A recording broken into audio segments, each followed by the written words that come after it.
वसुदेव सुतं देवं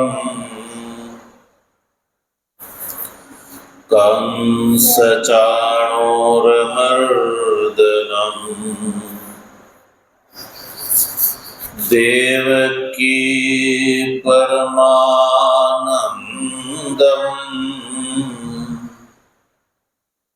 कृष्णं वन्दे जगद्गुरु। मूकं करोति वाचालं पंगुं लंघयते गिरिं यत्कृपातमहं वन्दे परमानन्दमाधवम् शङ्करं शङ्कराचार्यं केशवं बादरायणम् सूत्रभाष्य कृतौ वन्दे भगवन्तौ पुनः पुनः। ईश्वरो गुरुरात्मेति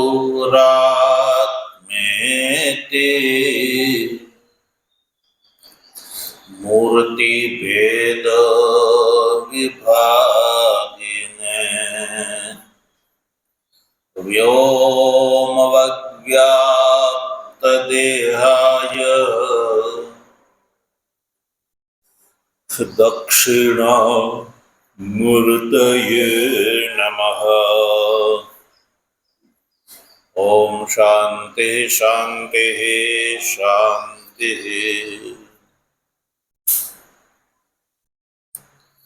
तत्वजिज्ञासु सज्जनों, भगवत कृपाथी श्रीमद् भगवद गीताना शांकर भाष्य सहित विचार क्रमानुसार ज्ञान कर्म संन्यास योग नामक चतुर्थ अध्यायना 12मा श्लोकनी चर्चा આપણે કરી રહ્યા છીએ।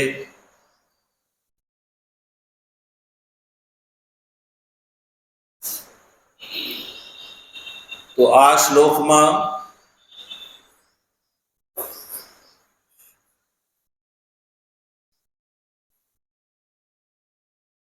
अर्जुन भगवान श्री कृष्ण ने मानो पूछे छे कि भगवान तमे तो रागादि दोष थी रहित छो, सर्व प्राणियों पर तमारी अनुजिघ्रिक्षा पण तुल्य छे, बराबर छे। अनुजिघ्रिक्षा एटले कृपा, अनुजिघ्रिक्षा एटले कृपा, बराबर छे। एटले के तमारा माटे बधा ज प्राणीओ बराबर छे। त्रीजी वात, सर्व प्रकारना फल प्रदान करवामां पण तमे समर्थ छो। तो पछी वासुदेव सर्वम इति एवुं जे ज्ञान छे, ए ज्ञानना अभिलाषी थईने मुमुक्षुओ थईने आ संसारना जीवो कस्मात् त्वाम एव सर्वे न प्रतिपद्यन्ते, बधा तमारा शरणे केम નથી આવતા। वासुदेव सर्वमिति एवं जे ज्ञाननी अभिलाषाथी मुमुक्षु थईने तमारा पारमार्थिक स्वरूपने जाणवा माटे जीवो केम लालयित નહીં થતા હોય. તો ભગવાન શ્રી કૃષ્ણ આ શ્લોકમાં એનું કારણ બતાવી રહ્યા છે. શ્રીણુ તત્ર કારણમ કરીને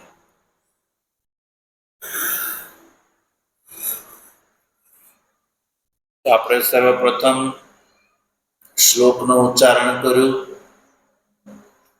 અને શ્લોકનો ભાષ્યના માધ્યમથી સામાન્ય અર્થ પણ સમજી ચૂક્યા. શ્લોકનો સામાન્ય અર્થ એ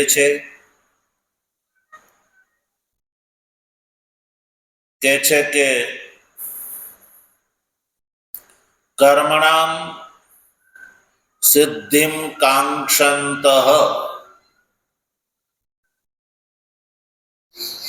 ઇહ દેવતા યજન્તે. આ સંસારના જીવો કર્મના ફળની અપેક્ષા રાખીને દેવતાઓની પૂજા કરે છે.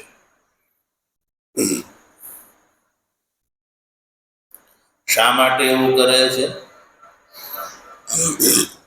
એટલા માટે કે આ મનુષ્ય શરીરમાં કર્મના ફળની પ્રાપ્તિ જલ્દી થાય છે. માનુષે લોકે કર્મજા સિદ્ધિ ક્ષિપ્રમ ભવતી. કહ્યું કે આ મનુષ્ય લોકમાં કર્મથી મળવા વાળી જે સિદ્ધિ એટલે કે ફળ, ક્ષિપ્રમ એટલે જલ્દી પ્રાપ્ત થાય છે. એટલે આ સંસારના જીવોને કર્મનું ફળ જોતું છે કે જે જલ્દી મળે છે. અને વાસુદેવ સર્વમિતિ એવું જે જ્ઞાન છે એ કઈ રસ્તામાં પડ્યું નથી કે ફટાફટ ચાહે અને મળી જાય. એવું આ શ્લોકમાં ભગવાન શ્રી કૃષ્ણ સામાન્ય રૂપથી કહે છે. અને આપણે પણ ભાષ્યાર્થ પૂર્વક આ શ્લોકને સમજી ચૂક્યા. આજે આપણે પ્રતિપદ ભાષ્યના માધ્યમથી શ્લોકને સમજીશું. તો જો શ્રીણુ તત્ર કારણમ પછી કાંક્ષંતઃ ઇતિ એવું ચાલુ હતું ને. કાંક્ષંતઃ કર્મણામ સિદ્ધિમ એ પહેલું પદ છે ને શ્લોકનું. ભગવાન ભાષ્યકાર તેનો અર્થ બતાવે છે.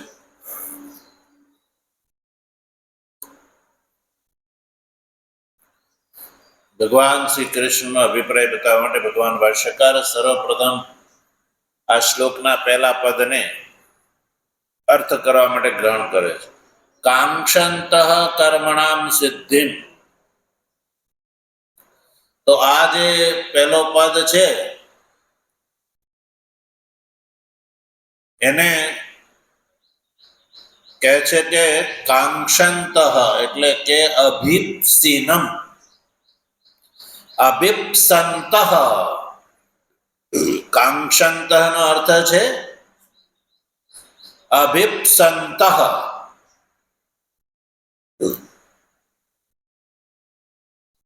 સામાન્યતઃ આપણે આકાંક્ષા શબ્દનો તો પ્રયોગ લોક વ્યવહારમાં કરીએ જ છીએ. આકાંક્ષા તો આકાંક્ષાનો બીજો અર્થ શબ્દ છે અભિપ્સા. શું છે? અભિપ્સા એટલે ઈચ્છા, મેળવવાની ઈચ્છા. એને શું કહેવામાં આવે? આકાંક્ષા અભિપ્સા એ બેવો એક છે. આકાંક્ષા અને આકાંક્ષા અને અભિપ્સા એ બેવું શું છે? એક છે. એક એટલે કાંક્ષંત કર્મણામ સિદ્ધિ, એટલે કર્મણામ સિદ્ધિનો અર્થ છે કર્મોની સિદ્ધિ. કર્મણામ સિદ્ધિ એટલે કર્મોની સિદ્ધિ.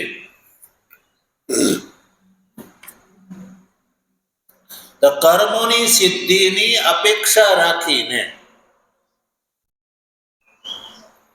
તો શબ્દ પ્રયોગ છે અહીંયા સિદ્ધિમ. તો સિદ્ધિમ પદનો અર્થ છે ફલ નિષ્પત્તિમ. સિદ્ધિમનો અર્થ છે ફલ નિષ્પત્તિમ, એટલે કે ફળની પ્રાપ્તિ. ફળની પ્રાપ્તિની આકાંક્ષાથી, અભિપ્સાથી. હવે અહીંયા ભગવાન ભાષ્યકાર કાંક્ષંત એ પદનો અર્થ ફરીને કરે છે પ્રાર્થયંત. પ્રાર્થયંત એ પણ શેનો અર્થ છે? કાંક્ષંત પદનો અર્થ છે. એટલે ટોટલ કાંક્ષંત કર્મણામ સિદ્ધિમ એ પદનો અર્થ થયો કે કર્મથી મળતા ફળની પ્રાર્થનાથી. પ્રાર્થયંત એટલે કે પ્રાર્થના કરતા કરતા, એટલે કર્મ ફળની ઈચ્છાથી. કર્મથી મળતું જે ફળ છે એની અભિપ્સા રાખીને શું કરે છે જીવો? તો કયું આગળ જો યજંત ઇહ દેવતા. જીવો કર્મના ફળને ધ્યાનમાં રાખીને ઇહ, ઇહ શબ્દનો અર્થ છે અસ્મિન લોકે. ઇહ એટલે શું? અસ્મિન લોકે કે એટલે કે આ મનુષ્ય શરીરમાં શું કરે છે? દેવતા યજંત. દેવતા, દેવતાની પૂજા ઉપાસના કરે છે. કોની? ભગવાનને છોડીને દેવતાઓની. કારણ કે પ્રશ્ન શું છે? અર્જુન કહે છે કે ભગવાન બધા તમારા શરણે, એટલે તમારું જ્ઞાન વાસુદેવ સર્વમિતિ એવું જ્ઞાન કેમ પ્રાપ્ત નથી કરતા? તો ભગવાન કહે છે કે બધાને કર્મ ફળની જ ઈચ્છા હોય છે, સંસારના લાભની જ ઈચ્છા હોય છે. ભગવાન કોઈને જોતા નથી. એમ અર્થ. હવે અહીંયા દેવતાથી કયા દેવતા હશે? તો કોઈ ઇન્દ્ર, અગ્ન્યાદ્યાહ દેવતાનું સ્વરૂપ પ્રગટ કર્યું. કયા કયા દેવતા? ઇન્દ્ર, અગ્નિ, વરુણ વગેરે દેવતા. ઇન્દ્ર, અગ્નિ, વરુણ વગેરે. ઇન્દ્ર, જ્ઞાદ્યાહ, ઇન્દ્ર, અગ્નિ, વરુણ વગેરે દેવતા શું કરે છે? એનું યજંતે,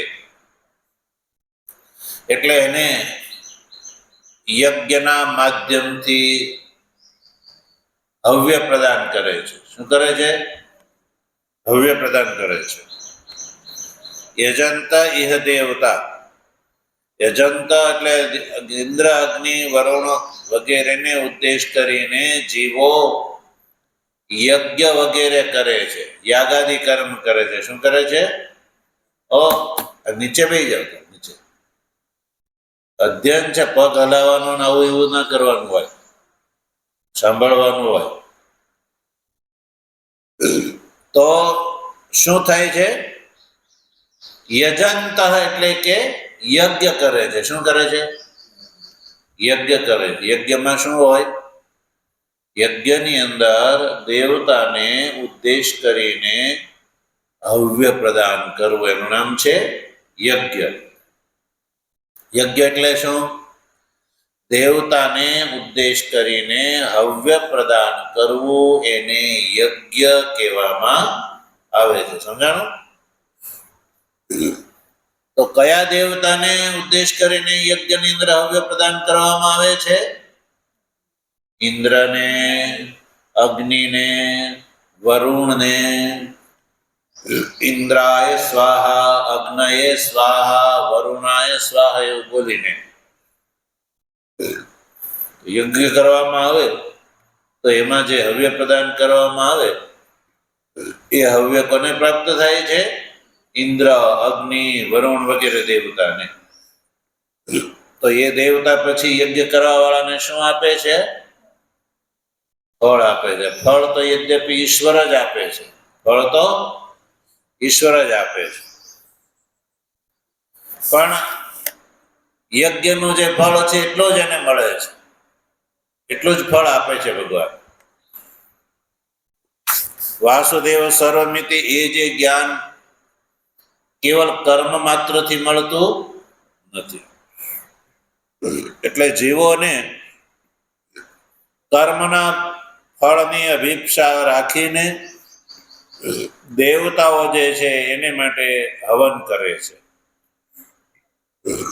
એટલે એનું કારણ જે છે એને ક્યારેય વાસુદેવ સર્વમિતિ એવું જ્ઞાન કેવળ કર્મના ફળ સ્વરૂપે થઈ શકતું નથી. એ માટે તો એને નિષ્કામ કર્મ કરવા પડે છે. જેમ કે અહીંયા શું છે? સકામ અભિપ્સા રાખીને કરે છે. એટલે એ ક્યારેય ભગવાનની સાથે અભેદ ભાવને પ્રાપ્ત નથી થતો, બલકે એ દેવતાઓના દાસ થઈ જાય છે. શું થઈ જાય છે? દાસ. અને એ વાતને બતાવવા માટે ભગવાન ભાષ્યકાર બૃહદારણ્યક ઉપનિષદનું એક શ્રુતિ વાક્ય અહીંયા ઉપસ્થિત કરે છે. જો અથ યો અન્યામ દેવતામ ઉપાસ્તે અન્યો અસૌ અન્યો અહમ અસ્મિ ઇતિ ન સ વેદ યથા પશુઃ એવં સ દેવાનામ. જો આ શ્રુતિ વાક્ય એવું કહે છે કે અથ યહ અન્યામ દેવતામ ઉપાસ્તે, કે જે વ્યક્તિ અન્યામ દેવતા એટલે કે બીજા પોતાનાથી ભિન્ન જે અન્ય દેવતા છે, ઇન્દ્રાદિ દેવતા, એની જે ઉપાસના કરે છે અને ઉપાસના કરતી વખતે એ ઉપાસકની મનોવૃત્તિ કેવી છે? અન્યો અસૌ અન્યો અહમ, આવી મનોવૃત્તિ છે.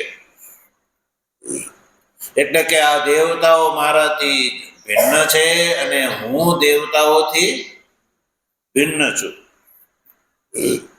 આવી મનોવૃત્તિ છે. અન્યો અસૌ અન્યો અહમ અસ્મિ ઇતિ. તો આ ભેદ દ્રષ્ટિ હોવાના કારણે સજ્જનોએ ન સ વેદ, સ મને આવો ભેદ દ્રષ્ટિ જે છે કર્મી, સ થી અભિપ્રાય છે ઇષ્ટાધિકારી. સ ન વેદ, એ જાણતો નથી, અજ્ઞ છે. સ ન વેદ, અજ્ઞાની છે. એટલે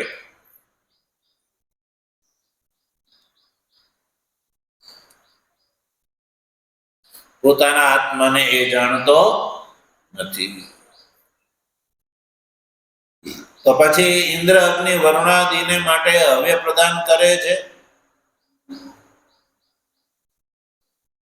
તો એની સ્થિતિ દ્રષ્ટાંત દ્વારા બતાવે છે કે યથા પશુઃ, જેવી રીતે પશુ છે એ મનુષ્યની ઉપર ઉપકાર કરે છે અને મનુષ્ય એને પાળે છે, તો પશુ જે મનુષ્ય પશુને બાંધીને રાખે છે ક્યારે એને મુક્ત કરતો નથી. એવમ સદેવાના, એવી જ રીતે આ ઇષ્ટાદિ કાર્ય જે છે એ પણ દેવતાઓનો પશુ છે. શું છે? દેવતાઓનો પશુ છે. તો દેવતાઓ જે છે એ ક્યારેય નથી ચાહતા કે આ મનુષ્યને આત્મ તત્વનું જ્ઞાન થાય. દેવતા એવું ચાહતા કે મનુષ્યને આત્મ તત્વનું જ્ઞાન થાય એવું એ ચાહતા નથી.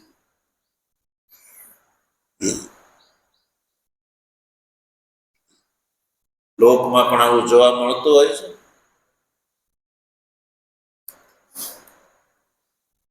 મારે જેવો બીજો કોઈ થવો જોઈએ, કારણ કે આ રાગાદી દોષથી યુક્ત હોય એ પોતે હેરાન થાય અને બીજાને પણ હેરાન કરતા હોય છે. તો આ જે બૃહદારણ્યક શ્રુતિ પણ એ જ વાત કહે છે કે ભિન્ન દેવતા યાજી જે છે એ ફળની આકાંક્ષા રાખીને દેવતાઓને પ્રસન્ન કરવા માટે યાગાદી કર્મ કરે છે. તો જો આગળ શું ભાષ્યકાર શું લખે? જો ઉત્તરાર્ધ, હવે ઉત્તરાર્ધનો અર્થ કરે છે. પૂર્વાર્ધનો અર્થ આપણે કરી ચૂક્યા. તેષામ હિ ભિન્ન દેવતા યાજીનામ ફલાકાંક્ષીણામ ક્ષિપ્રમ શીઘ્રમ હિ યસ્માદ માનુષે લોકે મનુષ્ય લોકે હિ શાસ્ત્રાધિકારઃ. જો તેષામ હિ ભિન્ન દેવતા યાજીના, હવે આવા જે જીવો છે ભિન્ન દેવતા યાજી, ભિન્ન દેવતા યાજી એટલે હું ભિન્ન છું, દેવતા ભિન્ન છે, અને એને માટે યજન કરવા વાળા જે જીવો છે, અને એ જીવો યજન કઈ હું ધ્યાનમાં રાખીને કરે છે? ફળ. એટલે ફલાકાંક્ષીણામ કહ્યું. ફળની આકાંક્ષા રાખવા વાળા જે જીવો છે, જે ફળની પ્રાપ્તિ માટે દેવતાઓની માટે યજન કરે છે, એવું કેમ કરે છે? એનું કારણ બતાવ્યું કે ક્ષિપ્રમ હિ માનુષે લોકે સિદ્ધિર ભવતી કર્મજા. કર્મથી મળવા વાળી સિદ્ધિ એટલે ફળ એ મનુષ્ય લોકમાં જલ્દી મળે છે. ક્ષિપ્રમ નો અર્થ છે શીઘ્રમ. ક્ષિપ્રમ એટલે જલ્દી જલ્દી. ક્ષિપ્રમ નો અર્થ થાય જલ્દી જલ્દી. અને હિ શબ્દનો અર્થ છે યસ્માદ, એટલે કેમ કે. યસ્માદ એટલે કેમ કે, એટલે કે સંસારના જીવો વાસુદેવ સર્વમિતિ એવું જ્ઞાન છે કે જ્ઞાનને છોડીને કર્મના ફળની પાછળ કેમ પડ્યા પાથર્યા રહે છે? તો એક તો એ અજ્ઞ છે, અને કર્મનું ફળ જલ્દી મળે છે, અને જ્ઞાન એમ કઈ રેઢું પડ્યું, અને કર્મનું ફળ જલ્દી એટલે શીઘ્ર મળે છે. માનુષે લોક એટલે કે મનુષ્ય લોકમાં, મનુષ્ય લોકમાં કર્મનું ફળ જલ્દી મળે છે. તો માનુષે લોકે એ શબ્દનો પ્રયોગ ભગવાને કર્યો. ભાષ્યકાર સ્પષ્ટ કરે છે કે માનુષ લોક શબ્દનો પ્રયોગ કરવા પાછળનું કારણ ભગવાનનું એ છે કે મનુષ્ય લોકે હિ શાસ્ત્રાધિકાર. શાસ્ત્રનો અધિકાર કેવલ મનુષ્યને જ છે. મનુષ્ય જ શાસ્ત્ર અનુસાર સાધન કરી શકે છે, પશુ પક્ષી નહીં. શાસ્ત્રનો અધિકાર કોનો છે? મનુષ્યનો છે. કોનો છે? એટલે મનુષ્યનો શાસ્ત્રમાં અધિકાર છે, એટલે શાસ્ત્રોક્ત કર્મ જે છે મનુષ્ય કરે છે. મનુષ્ય લોકે શાસ્ત્રાધિકાર. શાસ્ત્રનો અધિકાર જે છે એ મનુષ્યનો છે. એટલે ભગવાને માનુષ્ય લોકે કહ્યું. માનુષ્ય લોકેનો અભિપ્રાય છે આ ભૂલોકની અંદર. ભૂલોકમાં કર્મનો અધિકાર છે અને ભૂલોકમાં પણ બધાને નહીં, કેવળ મનુષ્યને. તત્રાપી મનુષ્યાના. અને મનુષ્યોમાં પણ તેષુ અપી ત્રૈવર્ણિકાના, જે ત્રૈવર્ણિક છે ને એનો જ શાસ્ત્રમાં અધિકાર છે સજ્જન. અને શાસ્ત્ર કોના માટે ફલવત છે? શાસ્ત્ર અધિકારીને માટે. શાસ્ત્ર કોના માટે ફળવત છે? એ શાસ્ત્ર અધિકારી માટે. એટલે એને ફળની સિદ્ધિ જલ્દી મળે છે. એ અભિપ્રાયથી ભગવાને કહ્યું ક્ષિપ્રમ હિ માનુષ્ય લોકે. એટલે જો મનુષ્ય લોકે શાસ્ત્રાધિકાર ક્ષિપ્રમ હિ માનુષ્ય લોકે ઇતિ વિશેષણાત અન્યેષુ અપી કર્મફલ સિદ્ધિમ દર્શયતિ ભગવાન.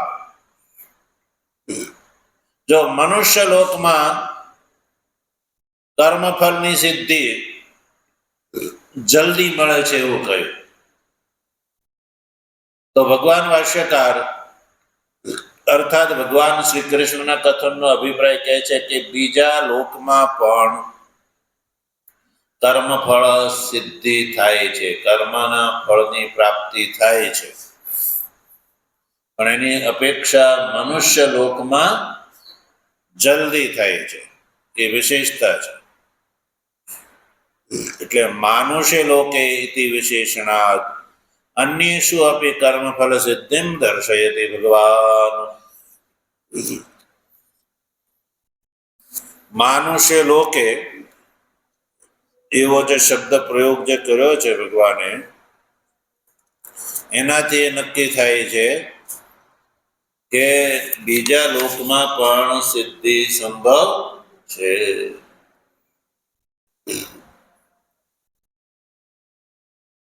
મનુષ્ય લોકની અંદર કર્મફળ સિદ્ધિ જે છે એ શીઘ્ર થાય છે.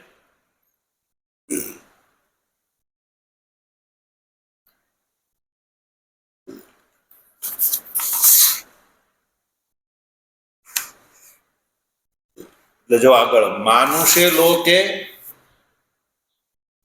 શીઘ્ર ફળ સિદ્ધ થવાનું કારણ શું છે? તો કયું વર્ણાશ્રમાદિ કર્માધિકાર ઇતિ વિશેષ.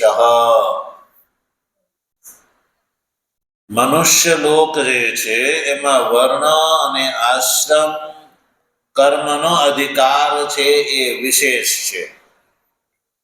મનુષ્ય શરીરમાં વર્ણ અને આશ્રમ પ્રમાણે કર્મનો અધિકાર છે. એટલે વર્ણ અને આશ્રમ અનુસાર જો મનુષ્ય કર્મ કરે તો એ કર્મ ફળ જે છે એ જલ્દી પ્રાપ્ત થાય છે.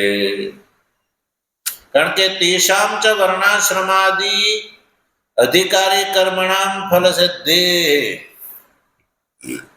એમાં પણ વર્ણ અને આશ્રમમાં જે અધિકારી છે એવા મનુષ્યને માટે કર્મથી પ્રાપ્ત થવા વાળી ફળ સિદ્ધિ જે છે એ ક્ષિપ્રમ એટલે શીઘ્ર લગાડી દે, શીઘ્રમ ભવતી, જલ્દી પ્રાપ્ત થાય છે. શું? કર્મજામ એટલે કર્મણામ, કર્મણા જાતા, કર્મથી ઉત્પન્ન થવા વાળી સિદ્ધિ મનુષ્ય લોકમાં જલ્દી પ્રાપ્ત થાય છે. શેના કારણે? કઈ વિશેષતાના કારણે? વર્ણ અને આશ્રમના અધિકારીત્વના કારણે. વર્ણ અને આશ્રમાધિકારત્વના કારણે. મનુષ્ય શરીરની અંદર જ વર્ણ અને આશ્રમનો ભેદ છે. વર્ણ અને આશ્રમના અધિકારના કારણે મનુષ્ય શરીરની અંદર કર્મફળની સિદ્ધિ જલ્દી થાય છે.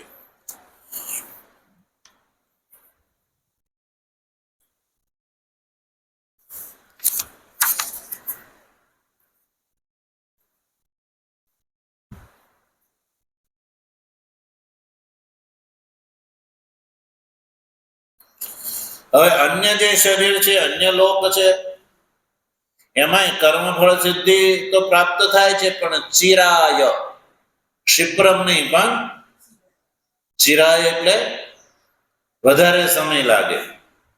અને મનુષ્ય શરીરમાં જલ્દી કર્મફળ પ્રાપ્ત થાય. તો મનુષ્ય શરીરની અંદર વિશેષતા છે કે મનુષ્ય વર્ણ અને આશ્રમાદિનો અધિકારી છે. વર્ણાશાસ્ત્ર અધિકાર મનુષ્યનો છે, અને શાસ્ત્ર છે વર્ણ અને આશ્રમ અનુસાર કર્મના અનુષ્ઠાનનું પ્રતિપાદન કરે છે. એટલે મનુષ્ય વર્ણ અને આશ્રમ અનુસાર કર્મ કરે તો બીજા લોક કરતા મનુષ્ય જે છે એ જલ્દી કર્મફળને પ્રાપ્ત કરી શકે છે.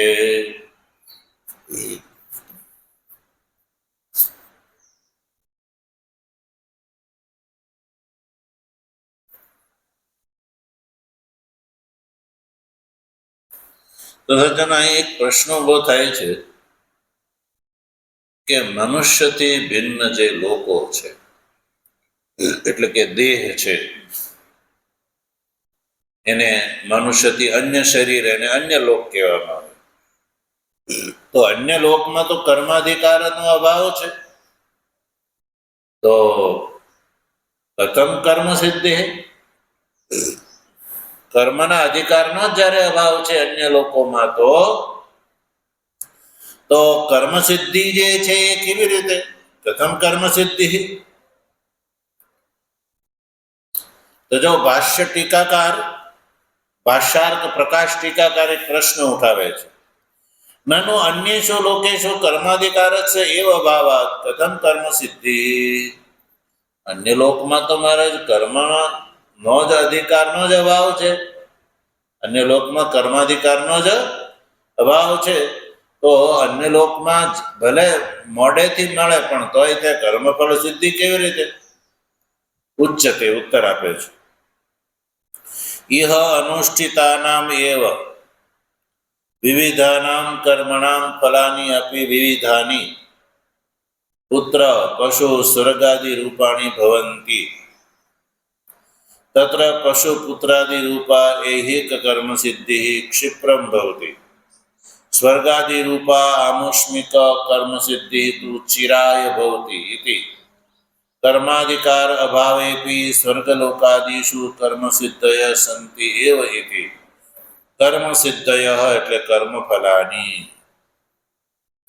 જો ભાષ્યાર્ક પ્રકાશકાર સુંદર પ્રશ્નનો ઉત્તર આપે છે કે જે ભાઈ બીજા લોકમાં તો કર્માધિકાર જ નથી, તો પછી કર્મ સિદ્ધિ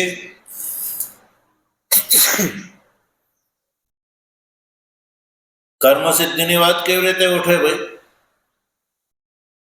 તો કહ્યું, જો ઇહ અનુષ્ઠિતાનામ એવ વિવિધાનામ કર્મણામ ફલાની અપે વિવિધાની. જો મનુષ્ય શરીરની અંદર જે કર્મનો અનુષ્ઠાન કરવા વાળા મનુષ્યો અનેક છે, એક નથી પણ અનેક છે, અને કર્મો પણ અનેક છે, અને એ કર્મના ફળ પણ અનેક છે. મનુષ્ય કયું ફળને ધ્યાનમાં રાખીને કરે છે એના ઉપર ડિપેન્ડ કરે છે. તો ફળ બે પ્રકારના છે, ऐहिक ફળ અને આમુષ્મિક ફળ. યાદ રાખો, ફળ બે પ્રકારના, ऐहिक ફળ અને આમુષ્મિક. ऐहिक ફળ એટલે આ મનુષ્ય શરીર છે એ અવસ્થામાં પ્રાપ્ત થતું ફળ, એટલે જીવતા પ્રાપ્ત થતું ફળ. મનુષ્યને આ લોકમાં મળતું ફળ, અને આમુષ્મિક એટલે પરલોકમાં મળતું ફળ. તો મનુષ્ય બે પ્રકારના કર્મ કરે છે, આ લોકમાં ઈચ્છિત જે ફળ છે એ પ્રાપ્ત કરવા માટે, અને પરલોકમાં એટલે કે આ શરીર છૂટ્યા પછી. તો જો સજ્જનો, આ લોકમાં મળતું ફળ શું છે? પુત્ર, પશુ વગેરે. પુત્ર જે છે એ આ લોકમાં મળતું ફળ છે. પશુ વગેરે, પુત્ર, પશુ, ગાડી, મોટર, બંગલા, આ બધું આ લોકનું ફળ છે. અને સ્વર્ગલોક જે છે એ પરલોકનું ફળ છે. એટલે કહ્યું કે ઇહ અનુષ્ઠિતાનામ એવ વિવિધાનામ કર્મણામ ફલાની અપી વિવિધાની પુત્ર પશુ સ્વર્ગાદિ રૂપાણી ભવંતી.